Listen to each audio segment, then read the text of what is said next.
명절 연휴 잘 보내셨습니까? 내일까지 연휴죠. 그래서 오늘이 조금 여유를 줄 아는데 좋은 곳 좀 많이 다녀오셨습니까?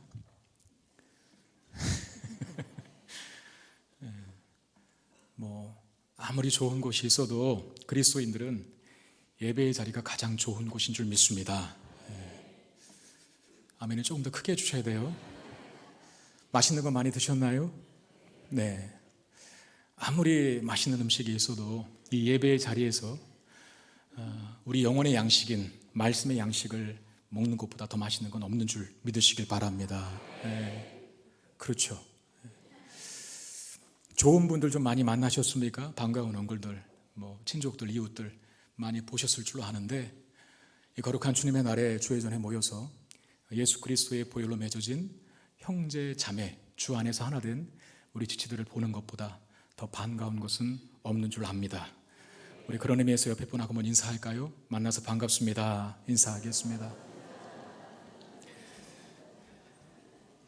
자, 우리가 주일마다 보았던 이 사무엘하가 이제 거의 막바지에 접어들고 있습니다.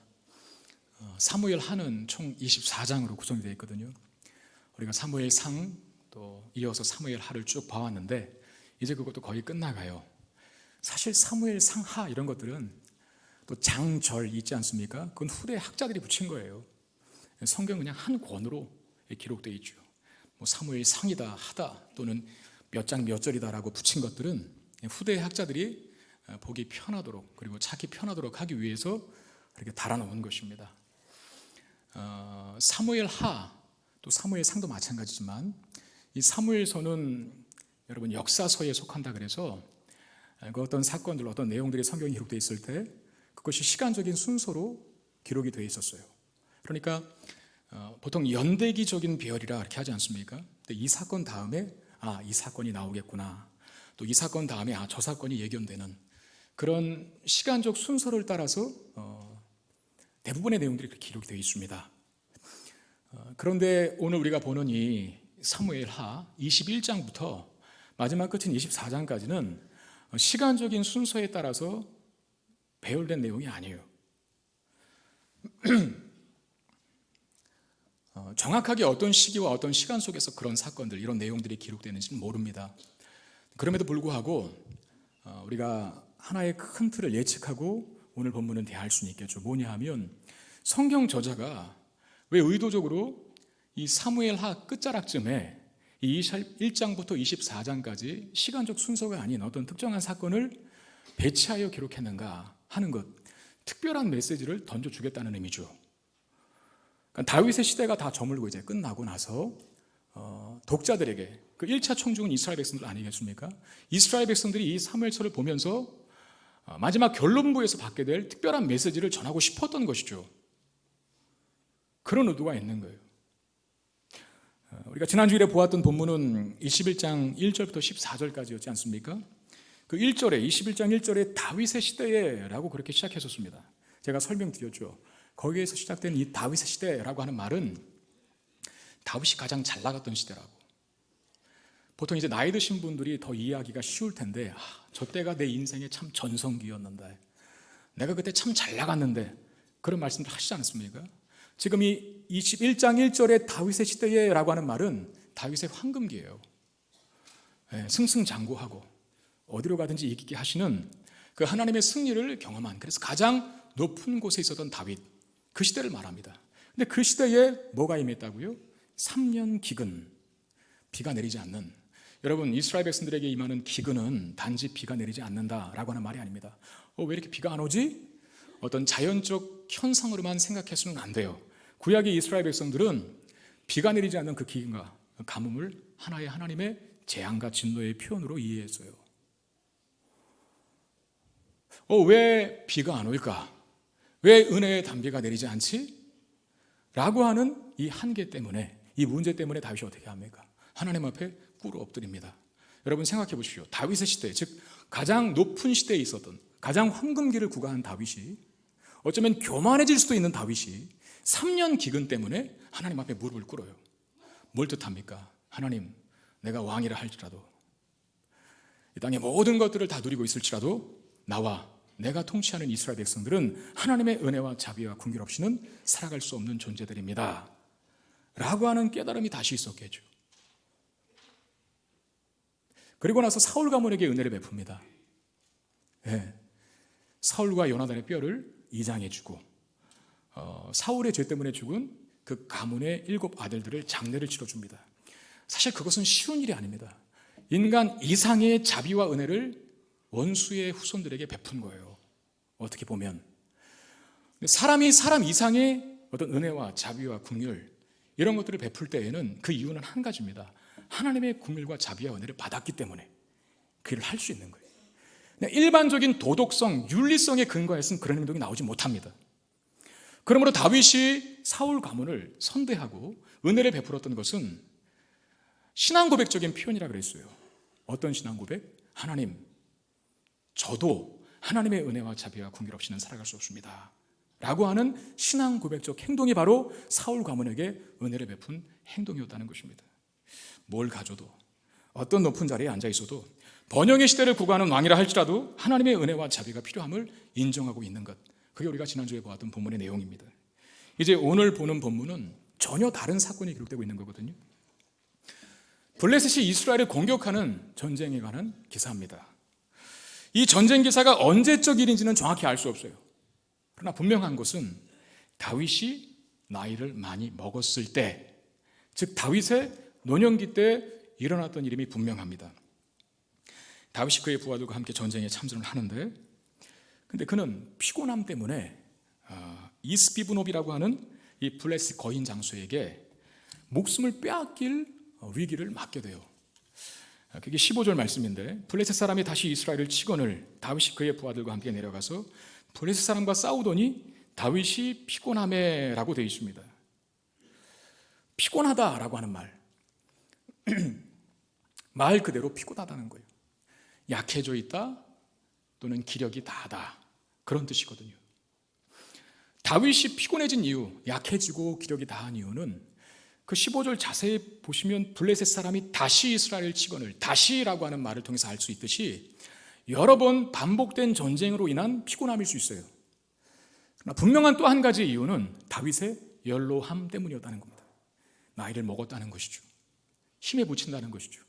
기력이 쇠잔했다는 것이죠.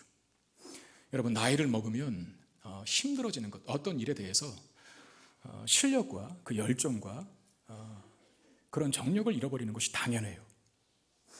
지난 월요일 화요일 저희 교육자들 1박 2일 동안 수련회를 잘 다녀왔습니다. 여러분들이 기도해 주시고 관심을 가져주셔서 은혜롭게 잘 마치고 돌아왔는데, 당일날 일정을 보낸 다음에 저녁 8시부터 자유시간을 가졌다가 11시에 다시 모여서 나눔과 기도회를 갖기로 했습니다.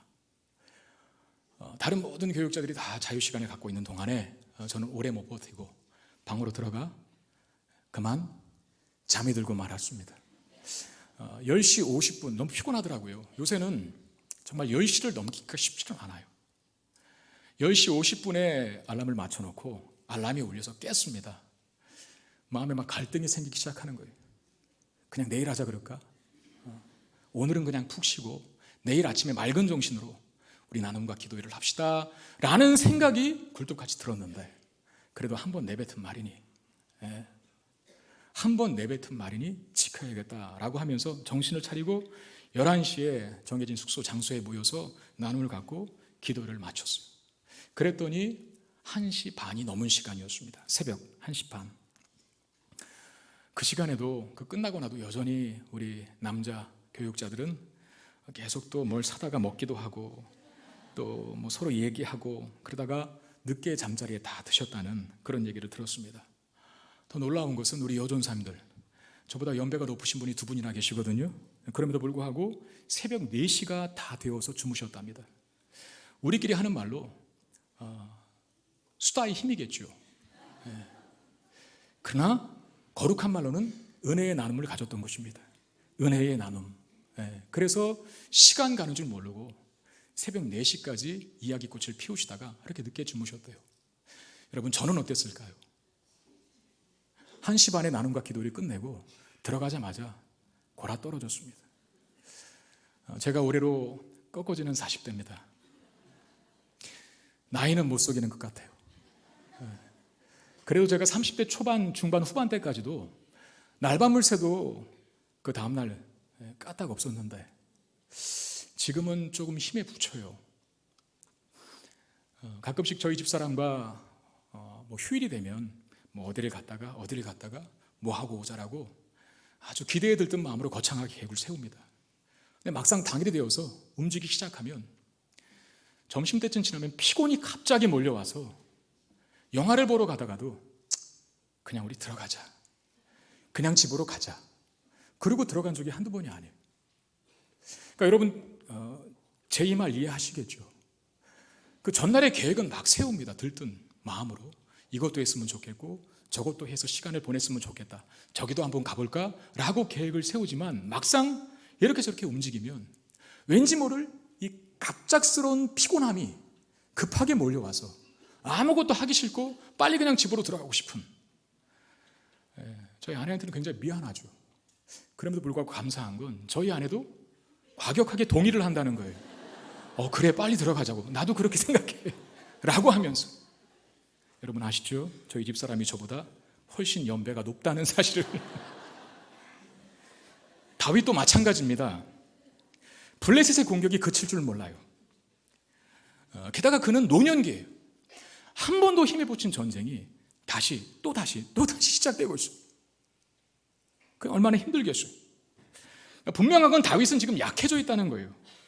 그래서 이 블레셋의 발음도 잘 안 되는 이름을 가진 이스비브노업이라고 하는 그 장수에게 거의 죽을 뻔한 상태와 그 측면까지 가요. 여러분 생각해 보십시오. 단 한 줄로 기록되어 있어서 그렇지 전쟁의 상황에서 다윗 왕이 블레셋 거인 장수에게 잡혔어요. 이제 한 칼이면 그는 죽습니다. 그런 굉장히 절박하고 긴박한 상황이라는 거예요. 그때 다윗의 장수인 아비새가 다윗을 죽이려 했던 이 블레셋 장수를 쳐 죽입니다. 그러니까 아비새의 도움으로 다윗이 죽을 뻔한 위기를 넘긴 거예요. 위기를 넘긴 후에 다윗의 부하들이 다윗에게 이런 말을 하는데, 여러분 예측을 하면서 성경을 잘 보시길 바랍니다.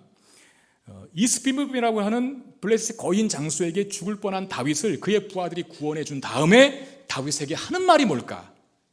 자, 17절. 수리의 아들 아비새가 다윗을 도와 그 블레셋 사람들을 쳐 죽이니 그때에 다윗의 추종자들이 그에게 맹세하여 이르되 왕은 다시 우리와 함께 전쟁에 나가지 마옵소서, 이스라엘의 등불이 꺼지지 말게 하옵소서. 그럽니다. 왕은 다시는 우리와 함께 전쟁에 나가지 마옵소서라고 하는 말, 이것만 들으면 이해가 가요. 어떤 이해? 당신이 늙었다, 나이 생각해라, 어디 우리 따라다니냐, 이제 집에만 계시라고, 괜히 사람 불편하게 하지 말고, 도움도 안 되는데 우리 당신 때문에 위험에 처할 지경이니 왕이시여 이제는 전장에 참여하지 말고 궁궐에만 계십시오 라고 이해할 수 있어요.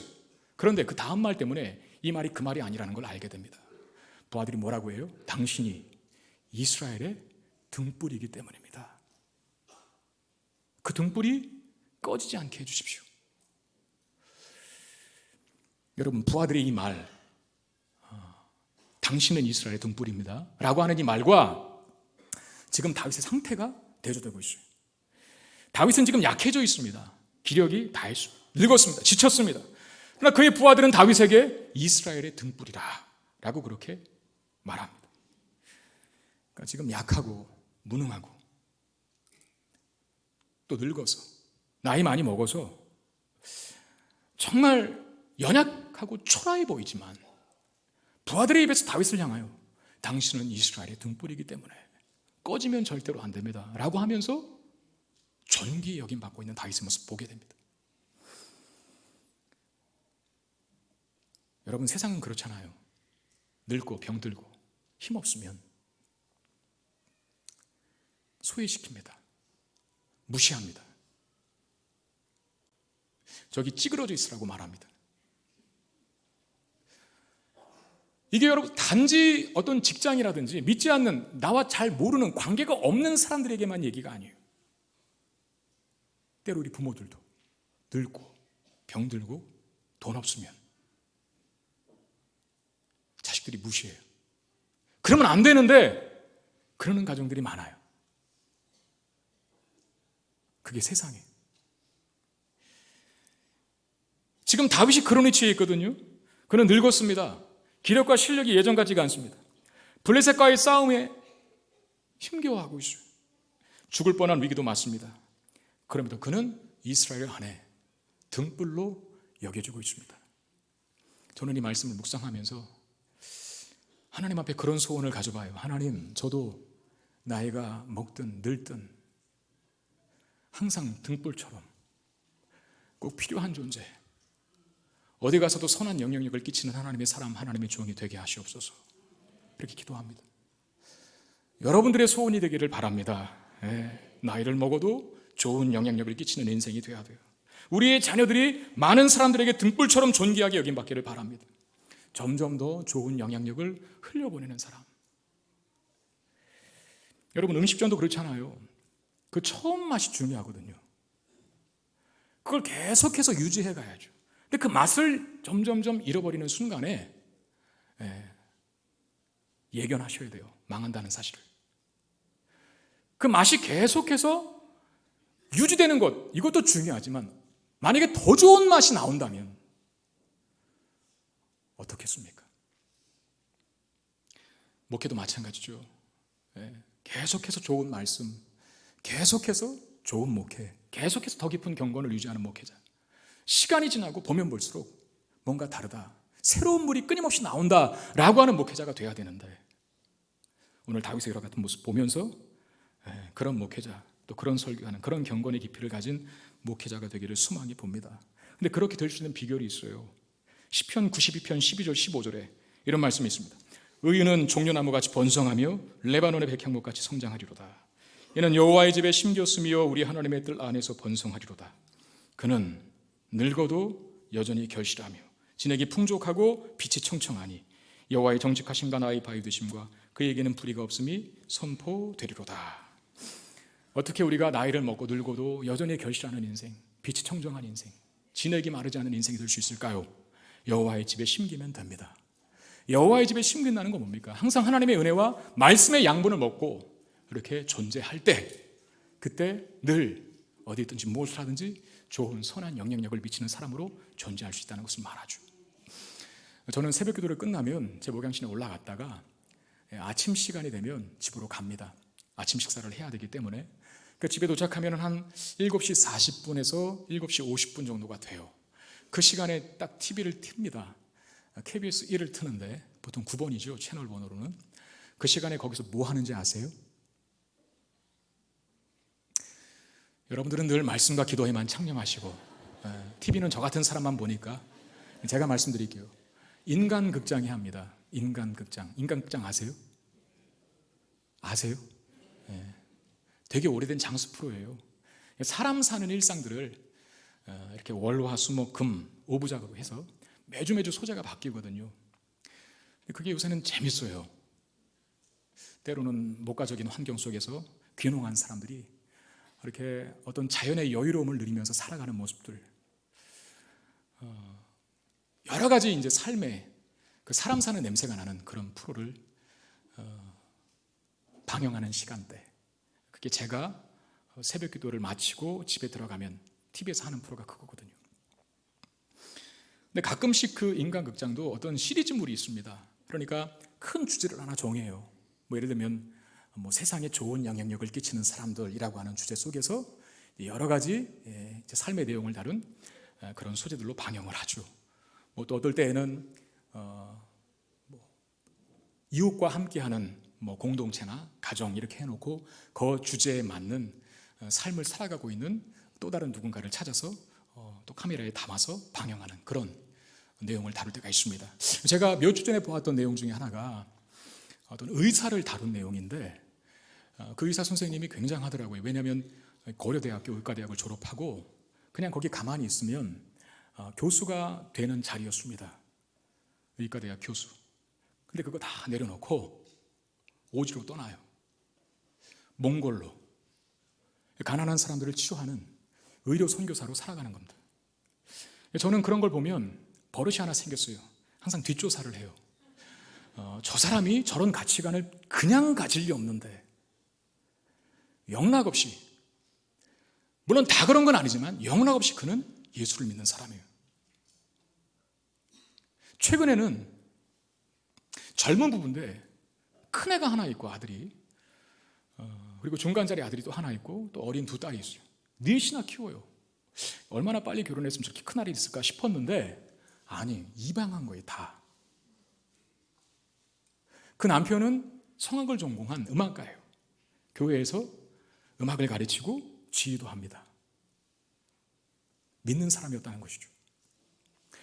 여러분, 교회가 요새 많이 욕을 먹고 목회자들이 잘못된 내용들 때문에, 삶의 모습 때문에 손가락질을 세상에 당하다 하여도, 물론 저도 교회가 왜 욕먹어야 하는가, 이 세상에 교회는 완벽하다라고 말하는 사람은 절대 아니에요. 저도 이 시대에 교회가 깨어있어야 한다고 생각을 하고 많이 변질되고 부패했고 다시 새롭게 갱신되어야 할 필요가 있다라고 10분 동의하는 사람 중에 한 사람입니다. 그럼에도 불구하고 이 시대가 많이 악해지고 이 땅의 교회도 많이 변질되어서도 여전히 하나님 믿는 신실한 사람들은요, 그 자리에서 빛으로 역할하고 있다는 거예요. 선하고 좋은 영향력을 누구도 감히 생각하지 못했던 그런 일들. 여러분, 부를 포기하는 게 쉽습니까? 명예를 포기하는 게 쉽나요? 권력을 포기하고 안락함을 포기하고 익숙함을 포기하는 게 쉽나요? 쉽지 않아요. 뭔가 그거보다 더 큰 가치 또는 더 큰 기쁨이 들어와야만 그것이 주는 기쁨을 포기할 수 있는 건데, 세상의 명예와 부와 권세를 포기할 만한 기쁨과 보람과 가치는 하나님께부터 오는 것밖에 없어요. 영적인 가치, 신령한 가치. 여러분, 요한복음 2장에 보면 예수님께서 물을 포도주로 만든 사건을 기억하고 계실 것입니다. 혼인잔치에 포도주가 떨어졌어요. 포도주가 떨어졌다는 것은 잔치집의 기쁨이 상실될 위기에 놓인 것과 같은 거예요. 다행인 것은 그 집에 예수님도 초대받아 그 잔치집에 그분이, 예수님께서 머물고 계셨다는 것입니다. 예수님께서 어떻게 하셨습니까? 물로 포도주를 만들죠. 연회장이 그 포도주를 마시고 나서 그렇게 말합니다. 신랑을 불러, 야, 사람마다 먼저 좋은 포도주를 내고 조금 얼큰하게 취한 다음에는 맛을 구분하지 못할 때에는 질 떨어지는 포도주를 내는 그런 습관들이 있는데 어떻게 이 집은 계속해서 좋은 포도주가 끊임없이 흘러나오는가? 라고 하면서 칭찬을 합니다. 우리는 알죠, 그 이유가 무엇 때문인지. 예수님이 그 집에 계셨기 때문입니다. 여러분, 우리도 이렇게 되기를 주의 이름으로 축원드립니다. 예수님이 우리 안에 들어와 있을 때 좋은 영향력을 끼치는 사람이 돼요. 여호와의 집에 심긴 인생들, 그래서 하나님의 은혜의 자양분과 말씀의 양분을 먹고 자라는 사람들은 반드시 이 땅에 존재할 때 늙어도 결실하며 빛이 청청하고 그 진액이 마르지 않는 복된 인생을 살아갈 수 있게 되는 겁니다. 우리의 가정 속에서, 우리의 직장 속에서 믿지 않는 사람들과 부딪히는 모든 삶의 영역 속에서 선한 영향력을 끼치고 그리스도의 향기를 바라는 사람이 되시기를 주의 이름으로 축원드립니다.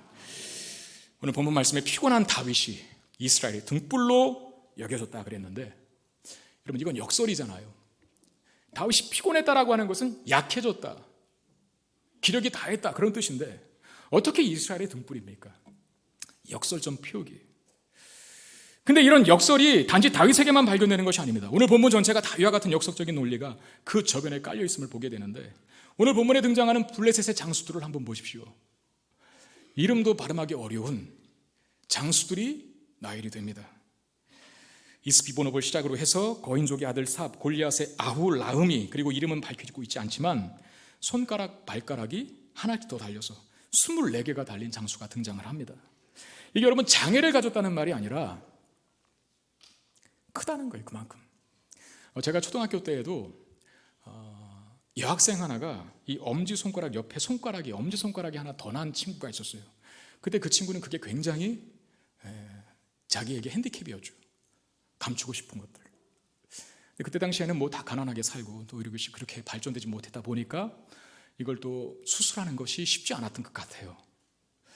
보통 우리는 그렇게 손가락이 5개여야 하는데 한 손에 하나가 더 나면 장애 아닌가 생각하기 쉬운데, 지금 블레셋의 거인 장수 중에 하나가 손가락, 발가락이 하나씩 더 달려서 24개였다라고 하는 것은 몸이 불편했나 보다, 장애를 가졌나 보다, 이 뜻이 아니라 그만큼 거대한 사람이었다는 거예요.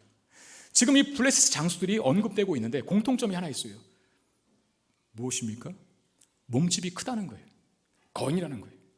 그리고 이들이 가진 무기도 비교적 상세하게 묘사를 하는데 이스비브노브는 무게가 300세겔 4kg나 되는 노수로 된 창을 갖고 있고 그리고 세 칼을 차고 있다라고 말합니다. 그리고 라음이라고 하는 거인은 골리앗의 동생이라고 되어 있어요. 여러분 골리앗 아시죠? 그의 동생이면 또 얼마나 더 크겠습니까? 근데 그가 어떤 무기를 가졌습니까? 배틀채 같은 창자루를 가졌다라고 말합니다. 여러분 배틀채가 뭐냐면 보통 이렇게 깃대를 다는 나무를 말합니다. 이렇게 깃발을 다는 나무는 한 사람이 이렇게 두 손으로 들어야 돼요. 심지어 그것이 무거우니까 두 사람이 같이 들 수도 있는 거거든요. 근데 그걸 그 나무를 그 기둥을 그 나무 자루를 창으로 쓴다고 생각해 보십시오. 얼마나 등치가 크면 얼마나 힘이 좋으면 깃대를 즉 배틀채와 같은 창을 쓰겠습니까? 근데 그것에 비해서 다윗의 부하들은 이름만 드러날 뿐 군인으로서의 묘사가 전혀 없다는 거예요. 어떤 이름만 드러납니까? 수리아 아들 아비새, 후사 사람 십부개, 베들레헴 사람 야레오르김의 아들 엘하난, 다윗의 형 삼마의 아들 요나단. 그러니까 이들이 누구인지만 소개되고 있어요. 군인다운 하다못해 그은한 용사였다라고 하는 표현조차 없어요. 뭘 말합니까? 블레셋 장수들에 비해서 다윗의 부하들은 그야말로 초라한 신세라는 거예요. 싸우면 상대가 안 되는, 분명히 반드시 당연히 패배하고 말 다윗의 부하들이라는 뜻입니다. 그러나 놀랍게도 이 다윗의 부하들이 블레셋의 거인 장수들을 이겨요. 22절 말씀 보시면 이 네 사람 가드의 거인족의 소생이 다윗과 다윗의 손과 그의 부하들의 손에 다 넘어졌더라라고 되어 있습니다. 여러분 구약 성경에서 전쟁 기사를 다룰 때 엎드려졌더라라고 하는 표현이 있죠. 그 넘어졌더라라고 하는 말이 엎드려졌더라라고 하는 표현인데 군인이 전쟁 중에 엎드려진 것은 죽은 것입니다. 그건 다윗의 부하들이 이 블레셋 장수들을 다 쳐 부쉈다는 것입니다. 뭘 말하는 걸까요? 다윗의 부하들이 거인족도 이길 수 있을 만큼 탁월한 실력을 가진 존재들이다 이 말입니까? 아니에요. 다윗의 부하들이 다윗을 뭐라고 불렀습니까? 이스라엘의 등불이라고 그랬어요. 여러분 불이 없으면 아무리 실력이 좋아도 깜깜하면 어두우면 아무것도 못합니다. 다윗이 존재하고 있기 때문에 우리가 블레셋 장수들과의 싸움에서 승리할 수 있습니다라고 고백하는 거예요. 다윗이요 당신이 이스라엘의 등불이니 꺼지지 말기를 원합니다. 즉 다윗이 존재하기 때문에 우리가 승리할 수 있습니다라고 고백하는 것과 같은 거라는 거예요.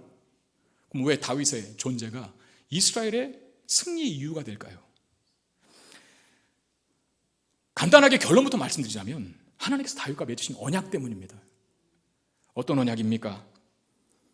제가 세 구절로 추려왔는데 한번 보겠습니다. 사무엘하 7장 9절 네가 가는 모든 곳에서 내가 너와 함께 있어 내 모든 원수를 내 앞에서 멸하였은즉 땅에서 위대한 자들의 이름같이 내 이름을 위대하게 만들어 주리라. 사무엘하 7장 16절 내 집과 내 나라가 내 앞에서 영원히 보존되고 네 왕위가 영원히 견고하리라 하셨다. 여러분 사무엘하 7장은 하나님께서 다윗과 맺으신 언약입니다. 이 다윗에게 하시는 말씀이에요. 네가 가는 모든 곳에서 내가 너와 함께 있어 내 모든 원수를 내 앞에서 멸하겠다. 네가 땅에서 모든 존귀한 자 이름보다 더 존귀한 자가 되게 만들어 주겠다. 어디를 가든지 승리하게 하시겠다는 언약이죠. 네 집과 나라가 내 앞에 영원히 보존될 것이라 견고할 것이라 무너지지 않는 다윗 가문 그것을 약속해 주신 것입니다. 하나만 더 확인하겠습니다. 열왕기하 8장 19절 여호와께서 그의 종 다윗을 위하여 유다 멸하기를 즐겨하지 아니하셨으니 이는 그와 그의 자손에게 항상 등불을 주겠다고 말씀하셨음이더라 그랬어요. 그의 종 다윗을 위하여 유다 멸하기를 즐겨하지 아니하였다. 여러분 다윗이 유다 지파 사람 아닙니까? 유다 족속 사람 아닙니까? 유다가 망하는 걸 유다가 패하는 걸 하나님 내키지 않아 하셨다는 거예요. 그러면서 승리의 등불을 너에게 주겠다.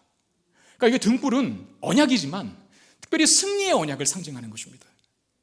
하나님께서 다윗으로 하여금 네가 어디에 있든지 무엇은 어떤 대적을 만나든지 너가 피하는 거 원치 않고 승리하기만을 원한다.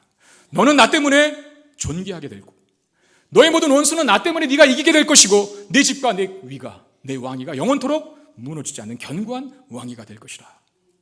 다윗이 이런 약속을 하나님께 받았습니다.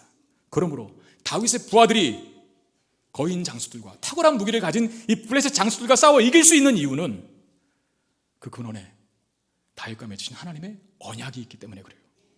하나님이 얼마나 성실하게 그 약속을 지켜가시는 분이신가, 그걸 오늘 본문이 보여주고 있다는 것이죠. 다윗과 이스라엘의 승리, 다윗이나 다윗의 부하들의 실력으로 인한 것이 아닙니다. 객관적으로 보면 열세가 맞습니다. 상대는 거인들입니다. 게다가 강력한 무기까지 가진 거인들. 그에 비해서 다윗은 피곤하고 부하들은 평범합니다. 그럼에도 이겼다면 그 승리는 누구로부터 온 것일까요? 하나님께서 주신 것 아니겠습니까? 하나님께서 다윗과 맺은 언약을 지키시는 결과로 주어진 승리라는 것입니다. 여러분, 하나님께서 이스라엘 백성과 다윗을 포함한 이스라엘 백성과 맺으신 이 언약의 공통된 특징이기도 한 것이 바로 이거예요. 역설적인 요소. 그러니까 약속이라고 하는 것은, 언약이라고 하는 것은 서로 대등한 관계 속에서 맺는 거거든요. 내가 너 이거 해주면 너 나 이거 해줘. 이런 관계 속에서 약속과 언약을 맺는 겁니다. 그러나 하나님은 거의 일방적으로 언약을 맺으셨어요. 이스라엘이 하나님과 주거니 받거니 할 수 있는 상대가 아니거든요. 특별히 이스라엘은 가장 인간 편에서조차도 아주 낮고 그리고 연약하고 그리고 천한 존재들이었어요. 여러분, 이스라엘의 조상인 아브라함과 최초 하나님께서 언약을 맺으실 때 아브라함이 어떤 상태에 있었습니까? 하나님께서 아브라함에게 그런 언약을 맺으셨어요. 너는 너의 본토 친척 아버지를 떠나 내가 내게 지시할 땅으로 가라. 그러면 내가 큰 민족을 이루고 창대케 하고 너를 복의 통로로 만들어주겠다. 복의 통로로 아브라함을 만들어주겠다고 언약을 맺습니다. 아브라함은 어떤 사람이었습니까? 그 하나님과 언약을 맺을 그 당시에 아브라함은 그 아버지 데라가 우상숭배자였어요. 아버지가 우상숭배자이니 아들이 우상숭배할 건 뻔하지 않습니까? 큰 민족을 이루게 해주겠대요. 아브라함의 아내 사례는 임신하지 못합니다. 불임 부부였어요. 불임 부부에게 큰 민족을 이루겠다고 말씀하셨어요. 보십시오. 하나님께서 언약을 맺으신 이스라엘 족속들은 굉장히 낮아요. 대등한 조건이 아니에요. 그에 비해 하나님은 높으십니다. 하나님께서 이스라엘 백성들을 택하여 열방을 구원할 도구로 삼으신 이유도 마찬가지예요. 이스라엘 백성들이 잘나고 이스라엘 백성들이 강해서가 아닙니다. 오히려 반대로 하나님께서는 얘기하셨어요. 너희들이 다른 민족보다도 수요가 적고 약하기 때문이라고. 신명기 7장 6절 7절 말씀에 이런 말씀이 있습니다.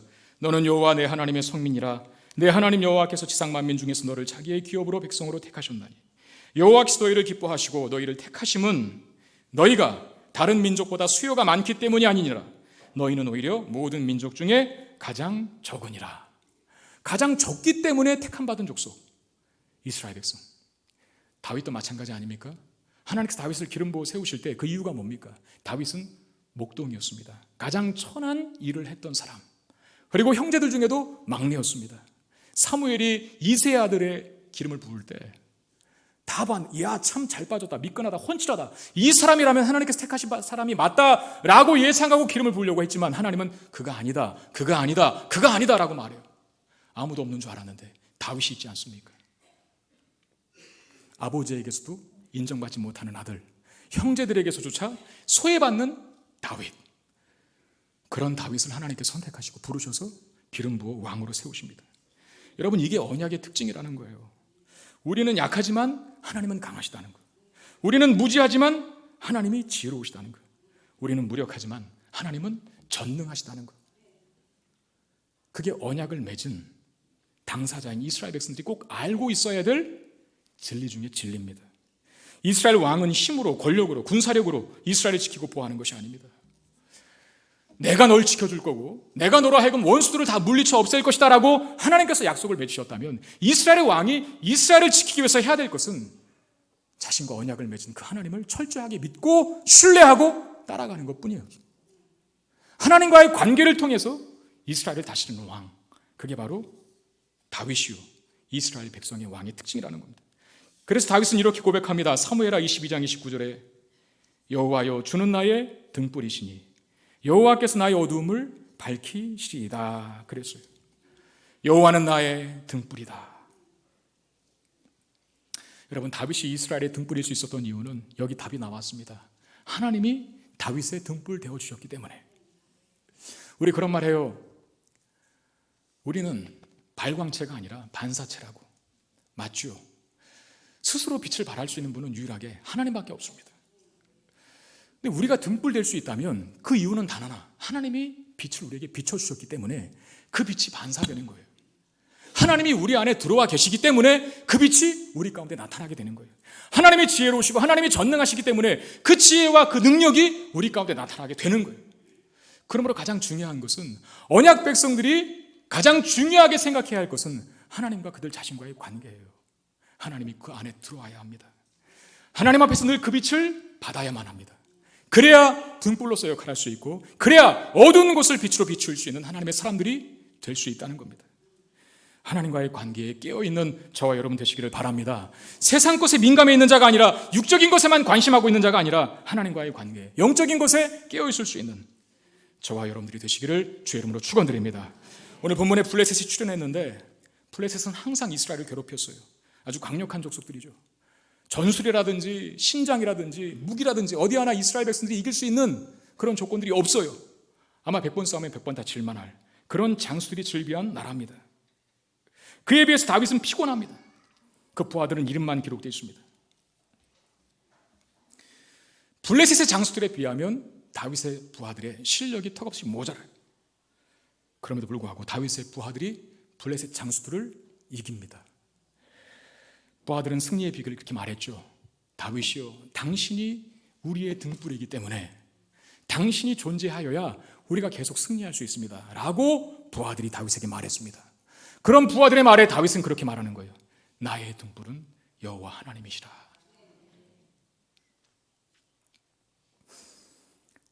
여호와 하나님이 다윗의 인생의 등불 되셨기 때문에 그에게 승리가 주어지고 모든 어두운 것들을 이길 수 있는 능력이 경험된 것 아니겠습니까?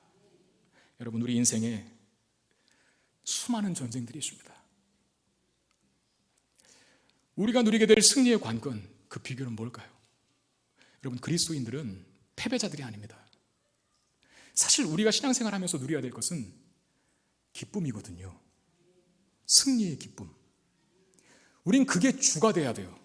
우리 생활이 그게 주류가 돼야 돼요. 때로 절망감, 낙심, 좌절감, 두려움, 우울함, 이런 것들이 주류가 되어서는 안 돼요. 가끔씩 있을 수는 있어요. 그러나 다시 우리는 얼마든지 승리의 기쁨을 회복하는 자가 될 수 있습니다. 왜? 그리스도께서 우리에게 승리의 기쁨을 선물로 주셨기 때문입니다. 여러분, 오늘 밤에 9시 조금 넘어서 하는 걸로 알고 있는데 우리 젊은 청소년 축구대표팀이 이제 결승전을 합니다. 예선전부터 한 번도 패하지 않고 계속해서 승승장구하여 결승전까지 올라갔어요. 준결승전에서 호주랑 치렀는데 2대0으로 이기고 나서 라카룸으로 들어오는 선수들을 기자들이 쫙 촬영한 거예요. 한 선수가 그렇게 말하더라고요. 아예 선포를 하더라고요. 뭐라고 선포했냐면 우리는 아직도 배고픕니다 라고 말합니다. 그럼 뭐예요? 지금 준결승 이긴 것으로 만족할 수 없다. 우리는 계속 이 승리의 기쁨을 누리고 싶고 또 누려야 한다. 그 말 아니겠습니까? 여러분, 우리의 고백이어야 합니다. 그리스도인들은 패배주의자들이 아닙니다. 낙심하고 절망하는 것은 우리의 위치가 아니, 우리의 주소가 아닙니다. 우리는 누려야 돼요. 뭘? 승리의 기쁨을. 왜? 예수 그리스도께서 승리하셔서 그 승리의 기쁨을 우리에게 이미 주셨기 때문에 그렇습니다. 성경 두 구절만 살펴볼까요? 고린도전서 15장 57절 58절. 우리 주 예수 그리스도로 말미암아 우리에게 승리를 주시는 하나님께 감사하노니 그러므로 내 사랑하는 형제들아 견실하며 흔들리지 말며 항상 주의 일에 더욱 힘쓰는 자들이 되라. 이는 너희 수고가 주 안에서 헛되지 않은 줄을 알미라 말합니다. 우리에게 승리를 주시는 하나님께 감사한다. 때로 흔들릴만한 환경이 와고 어렵고 힘든 일들이 있어도 더욱 힘써 주의 길을 걸을 수 있는 이유는 우리 주 예수 그리스도로 말미암아 우리에게 승리를 주신 하나님이 계시기 때문에. 승리의 기쁨. 여러분, 승리는 반드시 기쁨을 결실하게 되어 있습니다. 그 승리를 믿고 확신한다면 우리의 삶의 주류는 기쁨이 되어야 되는 거예요. 승리의 기쁨이. 또 하나는 로마서입니다. 로마서 8장 37절 39절. 그러나 이 모든 일에 우리를 사랑하신 이로 말미암아 우리가 넉넉히 이기느니라. 내가 확신하노니 사망이나 생명이나 천사들이나 권세자들이나 현재일이나 장래일이나 능력이나 높음이나 깊음이나 다른 어떤 피조물이라도 우리를 우리 주 그리스도 예수 안에 있는 하나님의 사랑에서 끊을 수 없으리라. 아멘. 끊을 수 없으리라. 패배할 수 없으리라. 저는 이렇게 변혁하고 싶습니다. 승리의 기쁨을 누리며 사는 것이 우리의 신앙생활의 특권입니다. 어떻게 그것이 가능합니까? 오늘 15절, 18절, 19절, 20절에 또다시, 다시, 또다시 이런 말들이 계속 반복돼요. 전쟁은 끊임없이 계속해서 시작되고 몰려오고 있습니다. 우리의 삶도 우리의 현실도 그와 마찬가지 아닙니까? 산 하나 넘으면 또 높은 산이 기다리고 있고 적 하나 이기면 이제 2명의 적이 기다리고 있고 어떻게 이런 현실 속에서 전쟁이 첩첩산중인 이 현실 속에서 승리의 기쁨을 누릴 수 있을까요? 오늘 본문이 우리에게 그 비결을 가르쳐주고 있는 거예요. 먼저 우리도 피곤해져야 한다는 거. 다시 말하면 하나님 앞에 연약함을 인정해야 한다는 것입니다. 그리고 약한 만큼, 나의 약함과 연약함을 인정하는 것만큼 위대하고 강하신 하나님을 철저하게 신뢰하고 의지하는 것입니다. 여러분, 다윗은 왕입니다. 왕은 강해야 돼요. 그러나 이스라엘의 왕이 가져야 될 세상 왕에게는 없는 책임이 하나 있는 게 뭐냐면 이스라엘의 왕은 하나님 앞에서 늘 연약함을 인정해야만 한다는 거예요. 그래야 그 연약함의 자리에 하나님의 지혜와 하나님의 능력과 하나님의 강함이 부어져서 그 모든 대적들도 이길 수 있는 승리하는 자로 살아갈 수 있다는 것입니다. 여러분들도 마찬가지입니다. 하나님 앞에서 계속해서 약해질 수 있는 저와 여러분 되시기를 바랍니다. 이번 명절 동안 여러분 어떤 마음의 상태를 가지고 이 자리에 오셨습니까? 혹시 우리의 마음속에 열등감이 가득하지 않습니까? 나보다 잘 나가는 형님 때문에, 나보다 잘 나가는 내 동생 때문에, 내 자식들, 내 아들, 딸들보다 더 잘 나가는 이웃집 아들, 딸들 때문에 우리의 마음에 열등감이 있지는 않습니까? 지금 우리는 불안이 아니라, 열등감이 아니라, 염려가 아니라, 근심이 아니라 승리의 기쁨으로 우리의 삶이 누려져야 함에도 불구하고 만약에 그걸 못 누리고 계시다면 다시 질문할 수 있어야 됩니다. 하나님, 나를 약하게 만들어 주시사 내가 하나님 앞에 나의 연약함을 인정합니다. 하나님, 저 피곤합니다. 그 피곤함에 하나님의 강함이 부어지게 하시사 나로 모든 연약한 것들을 다 이기며 살아갈 수 있는 능력 있는 삶을 살 수 있게 하여 주옵소서. 저희도 식구들을 만나면 윷놀이를 합니다. 형제들이 많아서 화투를 칠 수 없으니 윷놀이를 하는 것 아니겠습니까? 그래서 제가 처음에 뭐죠? 도, 개, 걸, 윤, 모잖아요. 모가 제일 잘 나온 거잖아요. 근데 저는 윷놀이라 그래갖고 착각을 한 거예요. 윷이 제일 좋은 걸 줄 알았던 거예요. 그래서 모 던져서 모가 나왔는데, 그리고 모 다음에 한 번 더 할 수 있지 않습니까? 모 나오면 걸이 나왔어요. 모걸이 나왔어요. 그래서 제가 제 말판을 움직이면서 나 윷걸 나왔다고. 여러분, 이해가 안 가십니까? 네, 오늘이 끝나기 전에 꼭 이해하실 수 있기를 바랍니다. 여러분들은 늘 거룩하니까 윷놀이도 안 하시나 봐요. 윷하고 걸이 나왔다고 제가 막 우긴 거예요. 그랬더니 우리 형님들하고 형수님들하고 제 조카들이 저를 참 안타깝다는 듯 바라보면서, 원래 뭐가 더 좋은 건데 제가 윷 나왔다고 우기니까 아니야 모골이야 라고 얘기를 해주는데도 불구하고 제가 윷이 나왔다고 막 우겼어요. 얼마나 속으로 비웃었을까요? 아니, 저분은 왜 윷놀이조차도 못할까? 그러나 저는 당당했습니다. 왜? 목사는 윷놀이 못해도 됩니다. 하나님이 내 안에 계시니 누가 나를 비웃든 나는 당당할 수 있는 것입니다. 할렐루야.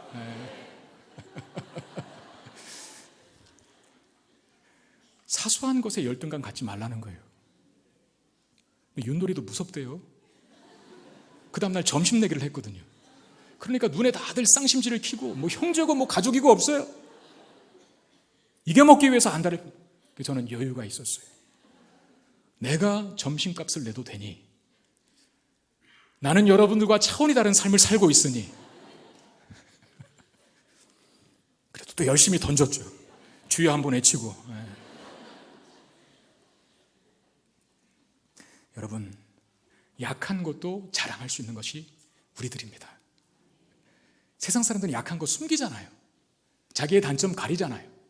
근데 우리는 약한 것도 인정할 수 있고 약한 것도 당당할 수 있는 사람들이 우리들이에요. 왜? 하나님은 약함 속에서 강함을 만들어 주시는 분이시기 때문입니다. 말씀 맺겠습니다. 제가 지난주 본문 우리가 보았던 것 1절부터는 다윗의 시대라고 하는 말과 3년 기근이라는 말이 대조되어 있다고 그랬죠. 교만한 다윗, 가장 높은 시기에 있던 다윗, 그럼에도 여전히 너는 하나님을 의지하고 하나님의 은혜와 자비를 구하는 인생이 되어야 돼 라고 하는 메시지가 지난주 본문에 보았던 1절부터 14절까지의 메시지였다고 한다면, 오늘은 조금 반대입니다. 오늘은 강조점이 뭡니까? 다윗이 피곤함에 약해져 있습니다. 늙었습니다. 기력이 쇠잔했습니다. 그런데 이스라엘의 등불이 되고 있어요. 여러분, 오늘 이 성경 기자가 우리에게 도전하는 메시지는 뭡니까? 우리가 아무리 약한 데 있어도, 보잘것없고 모자라고 어리석어도 낙심하지 말아라, 절망하지 말아라. 포기하지 말아라. 우울해하지 말아라. 왜? 하나님이 그 약함을 통하여 너를 등불되게 하시니. 이 믿음이 저와 여러분들에게 있게 되기를 바랍니다. 기도하겠습니다.